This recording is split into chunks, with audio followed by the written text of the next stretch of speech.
బహిరంగ ప్రదేశాల్లో పొగ తాగకూడదు అనే దాన్ని ఖచ్చితంగా అమలు చేయాలని ఊపిరితిత్తుల వ్యాధుల నిపుణులు డాక్టర్ కుల్లయ్యప్ప అన్నారు. ఈ మేరకు నగరంలో మద్దూర్ నగర్ లో తన క్లినిక్ లో ప్రపంచ పొగాకు వ్యతిరేక దినోత్సవం సందర్భంగా నిర్వహించిన ఉచిత వైద్య శిబిరంలో ఆయన పాల్గొన్నారు. నగరంలో మద్దూర్ నగర్ లో డాక్టర్ కుల్లయ్యప్ప క్లినిక్ ఆవరణలో ప్రపంచ పొగాకు వ్యతిరేక దినోత్సవం సందర్భంగా ఉచిత వైద్య శిబిరం నిర్వహించారు.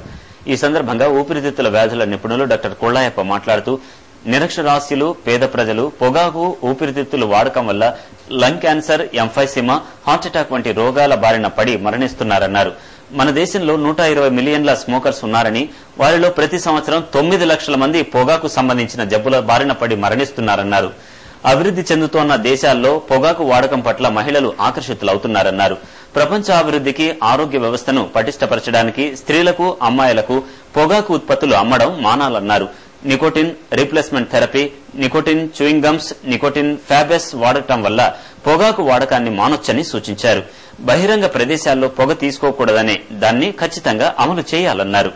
ఈ స్త్రీలలో కానివ్వండి, అమ్మాయిలో కానివ్వండి, పురుషుల్లో కానివ్వండి, ఈ అకాల మరణాలకు, ఈ పొగాకు ఉత్పత్తులు వాడకం వల్ల కలిగే అకాల మరణాలకు నుండి వారి నుండి తప్పించడానికి ప్రయత్నం చేస్తుంది. ఈ రకంగా 9 లక్షల మంది మన భారతదేశంలో ప్రతి సంవత్సరం పొగాకు ఉత్పత్తులు వాడటం వల్ల చనిపోతున్నారు. మీరు ఆశ్చర్యపోతారు, ప్రపంచ వ్యాప్తంగా దాదాపు ప్రతి 8 సెకండ్లకు ఒకరు మరణిస్తున్నారంటే మీరు ఆశ్చర్యపోతారు. ఈ పొగాకు ఉత్పత్తుల జబ్బుల వల్ల, సమస్యల వల్ల చనిపోతున్నారు.